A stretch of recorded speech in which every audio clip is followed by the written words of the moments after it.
ಊಟ ಮಾಡೋಣ ಟಿಫನ್ ಅಂದ್ಬಿಟ್ಟು ಇಲ್ಲಿಗೆ ಸೈಡ್ಗೆ ಹಾಕಿದ್ವಿ ಗುರು.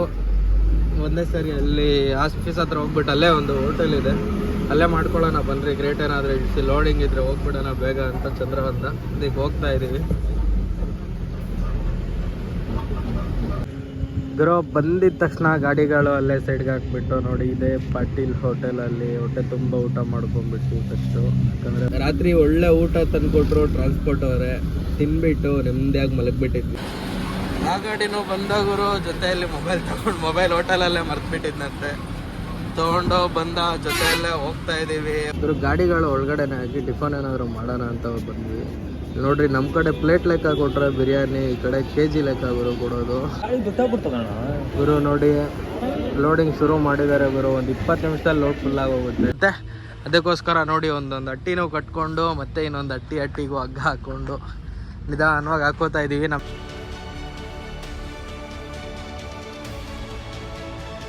ಊಟ ಮಾಡೋಣ ಟಿಫನ್ ಅಂದ್ಬಿಟ್ಟು ಇಲ್ಲಿಗೆ ಸೈಡ್ಗೆ ಹಾಕಿದ್ವಿ ಗುರು. ಒಂದೇ ಸರಿ ಅಲ್ಲಿ ಆಫೀಸ್ ಹತ್ರ ಹೋಗ್ಬಿಟ್ಟು ಅಲ್ಲೇ ಒಂದು ಹೋಟೆಲ್ ಇದೆ, ಅಲ್ಲೇ ಮಾಡ್ಕೊಳ್ಳೋಣ ಬನ್ರಿ. ಗ್ರೇಟ್ ಏನಾದರೂ ಇಳಿಸಿ ಲೋಡಿಂಗ್ ಇದ್ರೆ ಹೋಗ್ಬಿಡೋಣ ಬೇಗ ಅಂತ ಚಂದ್ರವಂತ ಇದಕ್ಕೆ ಹೋಗ್ತಾ ಇದ್ದೀವಿ ಗುರು. ಬಂದಿದ ತಕ್ಷಣ ಗಾಡಿಗಳು ಅಲ್ಲೇ ಸೈಡ್ಗೆ ಹಾಕ್ಬಿಟ್ಟು ನೋಡಿ ಇದೇ ಪಾಟೀಲ್ ಹೋಟೆಲಲ್ಲಿ ಹೊಟ್ಟೆ ತುಂಬ ಊಟ ಮಾಡ್ಕೊಂಡ್ಬಿಟ್ಟು ಫಸ್ಟು. ಯಾಕಂದರೆ ತುಂಬ ಹಸುವಾಗ್ತಿತ್ತು ಬರೋ ಅಷ್ಟರಲ್ಲಿ. ಯಾಕೋ ತಿಂದಿಲ್ಲೇನೋ ಹಂಗೆ ನಡೀತಾ ಇದೆಯಾ? ಅದೇ ಬಂದು ಆಫೀಸ್ಗೆ ನೇಮು ಏನೂ ಇಲ್ಲ, ಸುಮ್ಮನೆ ಒಂದು ಚೇರ್ ಒಂದು ಟೇಬಲ್ ಹಾಕಿದ್ದಾರೆ. ನಮ್ಮ ಗಾಡಿಯಲ್ಲಿ ನಿಲ್ಸಿದ್ದೀವಿ. ಈ ಗಾಡಿನ ಎಲ್ಲಿ ತಂದು ಹಾಕಿ ಕ್ರೇಟ್ ಇಳಿಸೋಣ ಅಂದ್ಬಿಟ್ಟು ಲೋಡಿಂಗು ಬರ್ತೀನಿ ಒಂದು 1/2 ಅವರ್ ಅಷ್ಟಲ್ಲಿ ಕ್ರೇಟ್ ಇಳಿಸ್ರಿ ಅಂತ ಹೇಳಿದ್ದಕ್ಕೆ ಟ್ರಾನ್ಸ್ಪೋರ್ಟ್ ಅವರು ಇವಾಗ ಕ್ರೇಟ್ ಇಳಿಸ್ತಾ ಇದ್ದೀವಿ. ಇಲ್ಲಿ ಕ್ರೇಟ್ ಇಳಿಸ್ಕೊಂಡು ನಮ್ಮ ಗಾಡಿ ಎದ್ದು ಗರುಡನೂ ಕ್ರೇಟ್ ಇಳಿಸಿ ಮತ್ತೆ ಲೋಡಿಂಗ್ ಏನಾಗುತ್ತೆ ನೋಡೋದ. ಇವಾಗ ಫಸ್ಟ್ ಕ್ರೇಟ್ ಇಳಿಸ್ಬೇಕು ಅಂದ್ಬಿಟ್ಟು ಅಣ್ಣ ಕಷ್ಟಪಡ್ತಾವನೆ. ಬಿಸಿಗೆ ಬಟ್ಟೆ ಎಲ್ಲ ಬಿಚ್ಚಾಕವನೆ ಅಣ್ಣ.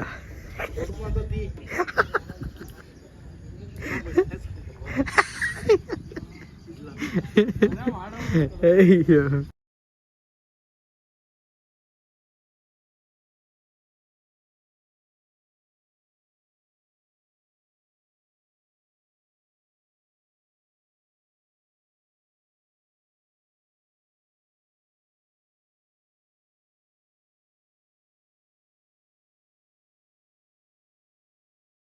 Hi hello guys, good morning ಎಲ್ರಿಗೂ.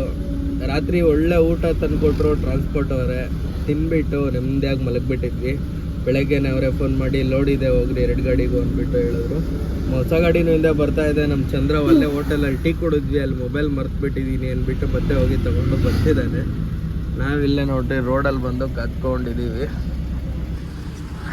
ನೋಡ್ರಿ ಅಪ್ಪ ಗಾಡಿಯಲ್ಲಿ ಬಟ್ಟೆ ಎಲ್ಲ ಇಲ್ಲೇ ಒಣಗಾಕೊಂಡಿದ್ದೀವಿ ಗುರು. ಪ್ಯಾಂಟು ಶರ್ಟು ಎಲ್ಲ ಹೊರಗಾಕಿ ನಾವಿರೋದು ಬಂದು ಶಿರ್ಸಾಗಂಜ್ ಅಂದ್ಬಿಟ್ಟು. ಇಲ್ಲಿಂದ ಒಂದು 60 ಕಿಲೋಮೀಟರಲ್ಲಿ ಆಗ್ರಾ ಸಿಗೋದು ನಮಗೆ. ಶಿರ್ಸಾಗಂಜ್ ಇಲ್ಲೇ ಗುರು ಓವರ್ ಎಲ್ಲ ಟ್ರಾನ್ಸ್ಪೋರ್ಟ್ಗಳಿರೋದು. ಇಲ್ಲಿ ಕೋಲ್ಡ್ ಸ್ಟೋರೇಜ್ಗಳು ಇದ್ದಾವೆ, ಬಟ್ ಇವಾಗ ಆಗ್ರಾದಲ್ಲಿ ಲೋಡ್ ನಡೀತಿದೆ. ಇಲ್ಲಿಂದ ಆಗ್ರಾ ಕಳಿಸಿದ್ದಾರೆ. ಇಲ್ಲಿಂದ 60 ಕಿಲೋಮೀಟರ್ ಹೋಗಬೇಕು ಲೋಡಿಂಗ್ಗೆ. ಅಲ್ಲಿ ಲೋಡ್ ಮಾಡಿಕೊಂಡು ಮತ್ತೆ ಟ್ರಾನ್ಸ್ಪೋರ್ಟ್ ಹತ್ರ ಬಂದು ಕ್ರೇಟ್ಗಳೆಲ್ಲ ಹಾಕೋಬೇಕು. ಕ್ರೇಟ್ಗಳು ಬಂದಿದ ತಕ್ಷಣ ಇಳಿಸ್ಬಿಟ್ವಿ, ಮತ್ತೆ ಯಾಕೆ ಲೋಡ್ ಬಂದಾಗ ರಿಸ್ಕು ಅಂದ್ಬಿಟ್ಟು ಇವಾಗ ಇಲ್ಲಿಂದ ಹೋಗಿ ಲೋಡ್ ಮಾಡಿಕೊಂಡು ಮತ್ತೆ ಬಂದು ಖಾಲಿ ಕ್ರೇಟ್ ಕಟ್ಕೊಂಡು ಮತ್ತೆ ಬಿಡೋದು ನಾವು. ಇನ್ನು ಹೋಗೋಣ ಬನ್ನಿ ಲೋಡಿಂಗು. ಅಲ್ಲಿ ಏನಾಗುತ್ತೋ ಮಳೆ ಬೇರೆ ಬರೋ ಥರ ಇದೆ. ಮಳೆ ಬರೋ ಅಷ್ಟಲ್ಲಿ ನಾವು ಬಂದು ಕ್ರೇಟೆಲ್ಲ ಕಟ್ಕೊಂಡು ನೀಟಾಗಿ ಟಾರ್ಪಲ್ ಪ್ಯಾಕ್ ಮಾಡ್ಕೋಬೇಕು. ನೋಡ್ಕೋರಿ ಮುಂದೆ ಹೋಗ್ತಾ ಇರೋ ಗಾಡಿ ಸೆಂಟ್ರ್ ಬೋಲ್ಟ್ ಬೇರೆ ಕಟ್ಟಾಕ್ಬಿಟ್ಟಿದೆ. ಗಾಡಿ ಹೋಗ್ತಾ ಇರೋದೇ ಕ್ರಾಸ್ ಆಗಿ, ಕಚ್ಚಾ ಮೇಲೆ ಬೇರೆ ತುಂಬಿಟ್ಟವನೆ. 100ಕ್ಕೆ 100 ಬಾರಿಸ್ತಾ ಇದ್ದಾನೆ ಗುರು. ಸರಿಯಾಗಿ ಹೊಡ್ಕೊಂಡು ಹೋಗ್ತಾವನೆ. ಸೆಂಟ್ರ್ ಬೋಲ್ಟ್ ಕಟ್ಟಾದ್ರೆ ಗಾಡಿ ಹೆಂಗೆ ಹೋಗುತ್ತೆ ಅಂತ ನೀಟಾಗಿ ಗೊತ್ತಾಗ್ತಾ ಇಲ್ಲ.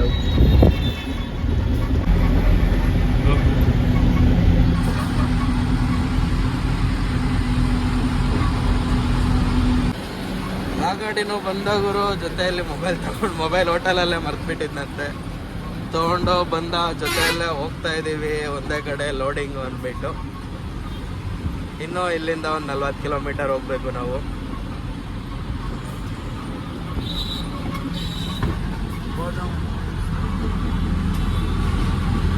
ಗುರು ಇಲ್ಲಿ ಆಗ್ರಾ ಔಟರ್ ರಿಂಗ್ ರೋಡ್ ಹತ್ರ ಲೊಕೇಶನ್ ಕಳಿಸಿದ್ರು ಈ ಕೋಲ್ಡ್ ಸ್ಟೋರೇಜ್ದು.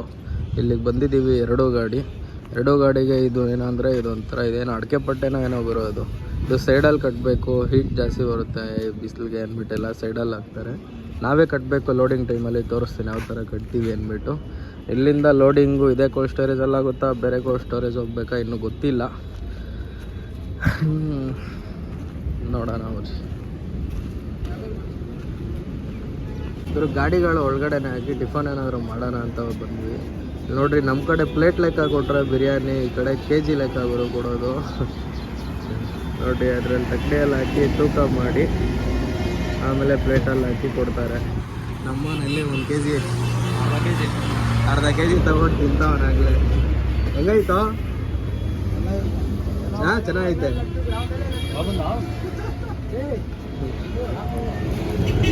ನಾವು ಒಂದೊಂದು ಅರ್ಧ KG ತಿನ್ಕೊಳ್ಳೋಣ ಹೆಂಗಿದೆ ಅಂದ್ಬಿಟ್ಟು ಮತ್ತೆ ಹೇಳ್ತೀನಿ.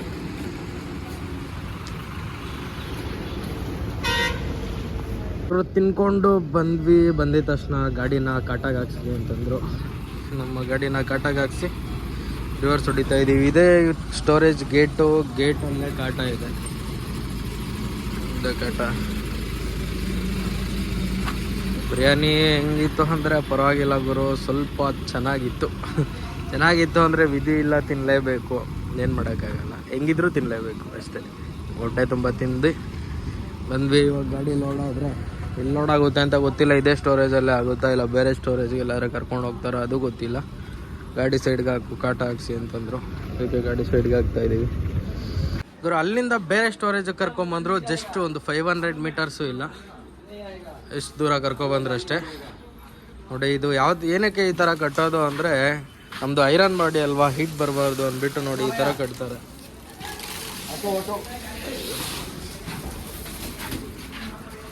ಅವನ್ನ ಕಟ್ಕೊಡ್ತಾ ಇದ್ದಾರೆ. ಲಾಸ್ಟ್ ಟ್ರಿಪ್ ಎಲ್ಲ ನಾವೇ ಕಟ್ಕೊಂಡಿದ್ವಿ, ಇದೆಲ್ಲ ನಾವೇ ಕಟ್ಕೊಂಡಿದ್ವಲ್ಲ. ಗುಡ್ಡ ಇದನ್ನೆಲ್ಲ ಕಟ್ಕೊಡೋಕ್ಕೆ ಪಾಪ. ನೋಡಿ ಈ ಥರ ಕಟ್ಟಿ ಪ್ಯಾಕ್ ಮಾಡಿ ಆಮೇಲೆ ಆಲೂಗಡ್ಡೆ ಈ ಹೈಟು ಬರೋದು. ಈ ಹೈಟೆಕ್ ಲೆವೆಲ್ ಬಂದರೆ ಹೆಚ್ಚು ಗುರು ಅಷ್ಟೇ. ನಮ್ಮದು ಇದು 10 ಟನ್ ಗಾಡಿ, ಅದಕ್ಕೋಸ್ಕರ 9 ಟನ್ ಅಷ್ಟೇ ಹಾಕೋದು ನಾವು.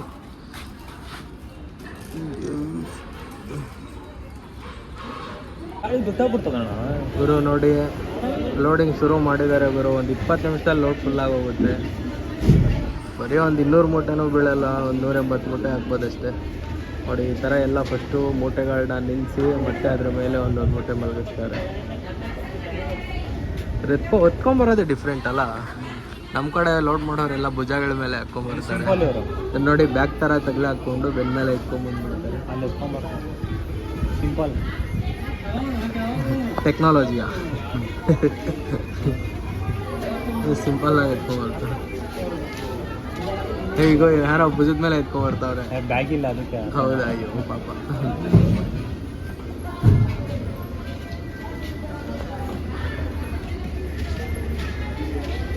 ಹಿಂಗೆಲ್ಲ ಕಂಪ್ಲೀಟ್ ಆಗಿ ಬಂದು ನಾವು ಆಲ್ರೆಡಿ ನಮ್ಮ ಬಿಲ್ಟಿ ಏನಿದೆ ಟಪ್ಪಲೆಲ್ಲ ಇಸ್ಕೊಂಡ್ವಿ. ನಮ್ಮ ಗಾಡಿ ಇವಾಗ ಲೋಡಿಂಗ್ಗೆ ಕರ್ಕೊಂಡು ಹೋಗ್ತಾ ಇದ್ದಾರೆ. ಅಂದರೆ ಅವರೊಬ್ಬರು ಜೊತೆಯಲ್ಲಿ ಬಂದಿದ್ದರು. ನಮ್ಮ ಗಾಡಿನ ಫಸ್ಟ್ ಲೋಡ್ ಮಾಡಿಸಿ ಕಳಿಸ್ತೀನಿ, ಆಮೇಲೆ ಆ ಗಾಡಿ ನಾನೇ ಕರ್ಕೊಂಡು ಹೋಗ್ತೀನಿ ಅಂದ್ಬಿಟ್ಟು ನಮ್ಮ ಗಾಡಿನ ಲೋಡ್ ಮಾಡಿ ತಂದು ಮತ್ತೆ ಅದೇ ಸ್ಟೋರೇಜ್ ಹತ್ರ ಹಾಕ್ಕೊಂಡಿದ್ದೀವಿ. ಕಾಟ ಚೀಟಿ ಎಲ್ಲ ಇಸ್ಕೊಂಡು ಬಿಲ್ಟಿ ಎಲ್ಲ ಬರ್ಸ್ಕೊಂಡು ಇವಾಗ ಇಲ್ಲಿಂದ ಬಿಡಬೇಕು. ಇಲ್ಲಿಂದ ಬಿಟ್ಟು ನಾವು 60 ಕಿಲೋಮೀಟರ್ ಹೋಗಿ ನಾವು ಏನು ಇಳಿಸಿದ್ವಿ ಕ್ರೇಟು ಟ್ರಾನ್ಸ್ಪೋರ್ಟ್ ಹತ್ರ ಸಿರ್ಸೋಗಂಜ್ ಅನ್ನೋ ಊರಿಗೆ ಇವಾಗ ಹೋಗಬೇಕು. ನಾವಿರೋದು ಇವಾಗ ಬಂದು ಆಗ್ರಾದಲ್ಲಿ ಗುರು. ಇವಾಗ ಆಗ್ರಾದಲ್ಲಿ ನಾವಿರೋ ಹತ್ರದಿಂದ ತಾಜ್ ಮಹಲ್ ಬಂದು ಬರೀ 8 ಕಿಲೋಮೀಟರ್ ಇದೆ ಅಷ್ಟೇ ಗುರು.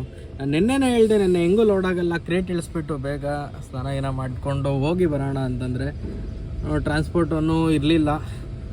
ನಾವು ಕ್ರೇಟ್ ಇಳಿಸಿ ಸ್ನಾನ ಮಾಡೋ ಅಷ್ಟರಲ್ಲಿ ಸುಸ್ತಾಗಿ ಹೋಗ್ಬಿಟ್ವಿ ಅಷ್ಟೇ. ಒಂದೊಂದು ಸ್ಲೀಪ್ ಹಾಕ್ಕೊಂಬಿಟ್ವಿ. ನಾವು ಏನು ಮಾಡೋಕ್ಕಾಗಲ್ಲ, ನೆಕ್ಸ್ಟ್ ಟೈಮ್ ಬಂದಾಗ ಯಾವಾಗಾದರೂ ಹೋಗೋಣ ಅಂತಂದ. ಇವಾಗ ಗಾಡಿ ಲೋಡಿಂಗ್ ಹೋಗಿದ್ದಾರೆ. ಅಷ್ಟೊತ್ತಿಗೆ ನಾವು ಇವಾಗ ಹೋಗಿ ಅಲ್ಲಿ ನಮ್ಮ ಗಾಡಿಗೆ ಕ್ರೇಟೆಲ್ಲ ಹಾಕ್ಕೊಳ್ಳೋ ಅಷ್ಟರಲ್ಲಿ ಅವರು ಬರ್ತಾರೆ. ನೆಕ್ಸ್ಟ್ ಆ ಗಾಡಿಗೆ ಕ್ರೇಟ್ ಹಾಕ್ಕೊಂಡು ಎಲ್ಲ ಪ್ಯಾಕ್ ಮಾಡಿಕೊಂಡು ಹೋಗೋದಾಗುತ್ತೆ. ಇವಾಗ ಇಲ್ಲಿಂದ ಬಿಡಬೇಕು. ನಮ್ಮ ಸುಜಿತ ಎಲ್ಲೋ ಹೋದ, ವಾಶ್ರೂಮ್ಗೇನೋ, ಅದಕ್ಕೋಸ್ಕರ ವೆಯ್ಟ್ ಮಾಡ್ತಾಯಿದ್ದೀನಿ. ಮಳೆ ಬೇರೆ ಬರೋ ಥರ ಇದೆ. ಮಳೆ ಬಂದರೆ ಟಾರ್ಪಲ್ ಹಾಕ್ಕೋಬೇಕು. ಟಾರ್ಪಲ್ಲು ಏನೂ ಹಾಕಿಲ್ಲ. ಹಂಗೆ ಹೋಗೋಣ, ಅಲ್ಲಿ ಹೋಗಿ ಎಲ್ಲ ಪ್ಯಾಕ್ ಮಾಡ್ಕೊಳ್ಳೋಣ ಅಂದ್ಕೊಂಡಿದ್ದೀವಿ ಗುರು. ಅಲ್ಲಿಂದ ಬಂದು ನಾವು ಡೈರೆಕ್ಟು ಡಾಬಾ ಹತ್ರ ಕ್ರೇಟ್ ಕಳ್ಕೊಳ್ಳೋಕ್ಕೆ ಶುರು ಮಾಡಿದ್ವಿ. ನಮ್ಮ ಚಂದ್ರ ಇನ್ನೂ ಲೋಡಿಂಗ್ ಹೋಗಿದ್ದಾನಂತೆ. ಅವ್ನು ಬರೋ ಅಷ್ಟರಲ್ಲಿ ನಮ್ಮ ಗಾಡಿ ಕಟ್ಟಿ ಸೈಡ್ಗೆ ಹಾಕೋಣ, ಆಮೇಲೆ ಆ ಗಾಡಿ ಕಟ್ಕೊಳ್ಳೋಣ ಅಂದ್ಕೊಂಡು ಶುರು ಮಾಡಿಬಿಟ್ವಿ. ನೋಡಿರಿ, ನೀವು ನೋಡೋ ಥರ ಒಂದು 2 3 4 5 ಅರ್ಧ ಗಾಡಿ ಆಗಲೇ ಹಗ್ಗ ಕಟ್ಬಿಟ್ಟಿದ್ದೀವಿ ಗುರು, ಕ್ರೇಟ್ ಕಟ್ಟಿ.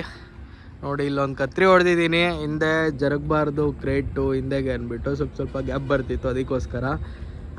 ಏನಿಲ್ಲ, ಮುಂದೆಯಿಂದ ಹಿಂದೆವರೆಗೂ ಕಟ್ಕೋಬೋದು ಗುರು. ಲಾಸ್ಟಲ್ಲಿ ವಿಪರೀತ ಹಿಂಸೆ ಅನ್ನಿಸ್ಬಿಡುತ್ತೆ, ಅಷ್ಟು ಕಾಟ ಕೊಡುತ್ತೆ. ಯಾವ ಥರ ಆಗ್ತಾಯಿದ್ದೀವಿ ಅಂದರೆ ಈ ಕ್ರೇಟು ಇಲ್ಲಿಂದ ಎತ್ಕೊಂಡು ನಾನು ಅಲ್ಲಿಗೆ ಬಿಸಾಡ್ತಿದ್ದೀನಿ, ಅಲ್ಲಿಂದ ನಮ್ಮ ಸುಜಿತ ಮೇಲೆ ಕಟ್ತಾ ಇದ್ದಾನೆ. ತೋರಿಸ್ತೇನೆ ಇವಾಗ ಯಾವ ಥರ ಕಟ್ತಾಯಿದ್ದೀವಿ ಅಂತ. ಹಾಕೊಳ್ಳೋದಾ ಚಿನ್ನ?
ಇವರು ನೋಡಿದ್ರಲ್ಲ, ಈ ಥರ ಒಂದೊಂದು ಅಟ್ಟಿನೂ ಕಟ್ಕೊಂಡು, ಒಂದು ಅಟ್ಟಿ ಹಾಕಿದ ತಕ್ಷಣ ಮತ್ತೆ ಅದಕ್ಕೆ ಹಗ್ಗ ಹಾಕ್ಕೊಂಡು ಆಮೇಲೆ ಕಟ್ಕೋಬೇಕು. ಇಲ್ಲ ಅಂದರೆ ಪೂರ್ತಿ ಹಾಕಿ ಮತ್ತೆ ಹಗ್ಗ ಹಾಕ್ತೀನಿ ಅಂದರೆ ಮೇಲೆ ಓಡಾಡೋಕ್ಕೂ ಆಗಲ್ಲ, ತುಂಬ ಕಷ್ಟಕರವಾಗಿರುತ್ತೆ.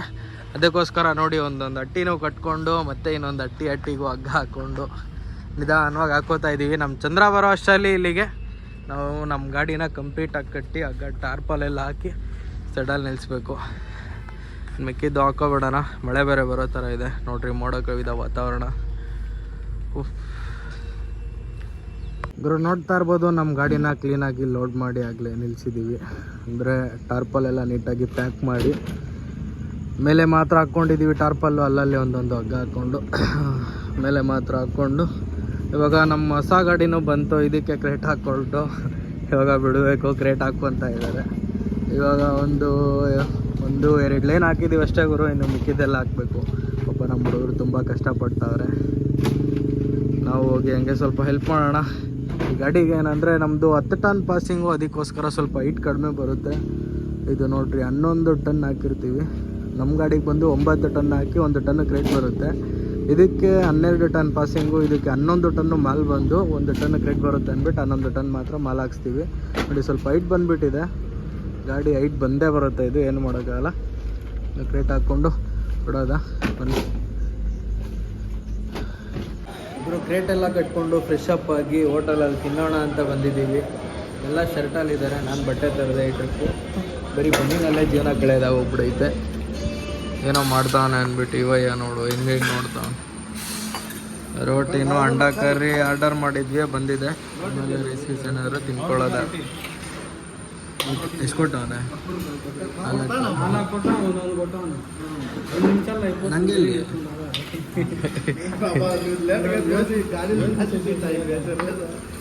ನಮ್ಮ ಚಂದ್ರ ಲಾಸ್ಟ್ ಟೈಮು ಟಿಫನ್ ಮಾಡಿದ್ವಿ ಇಲ್ಲಿ, 4 ಎಗ್ ರೈಸ್ ತಿಂದವನೆ.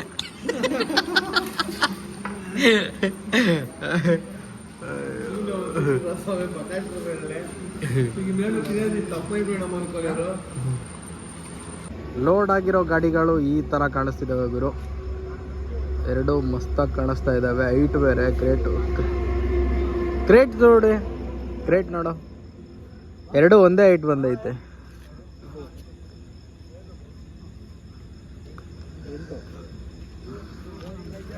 ಇವಾಗ ಇಲ್ಲಿಂದ ಬಿಡೋದು ಗುರು. ಈ ಮಸ್ತಾಗಿ ತಿಂದು ಈ ಕ್ರೇಟೆಲ್ಲ ಕಟ್ಕೊಂಡು ಮಸ್ತಾಗಿ ಕೆಲಸ ಮಾಡಿ ಗಾಡಿ ಓಡ್ಸೋಕ್ಕಂತೂ ಆಗೋದೇ ಇಲ್ಲ. ಹಣ ಎಲ್ಲಾದರೂ ಟೀ ಹಾಕ್ಕೊಂಡು, ಇನ್ನು ನಮ್ಮ ಸುಯಿತ ಪಕ್ಕ ಸ್ಲೀಪು. ಬನ್ನಿ ಎತ್ತೋಣ ಇಲ್ಲಿಂದ. ಫಸ್ಟು ಐಸ್ ಕ್ರೀಮ್ ತಿಂತಾನೆ ಊಟ ಮಾಡಿ ಮಸ್ತಾಗಿ.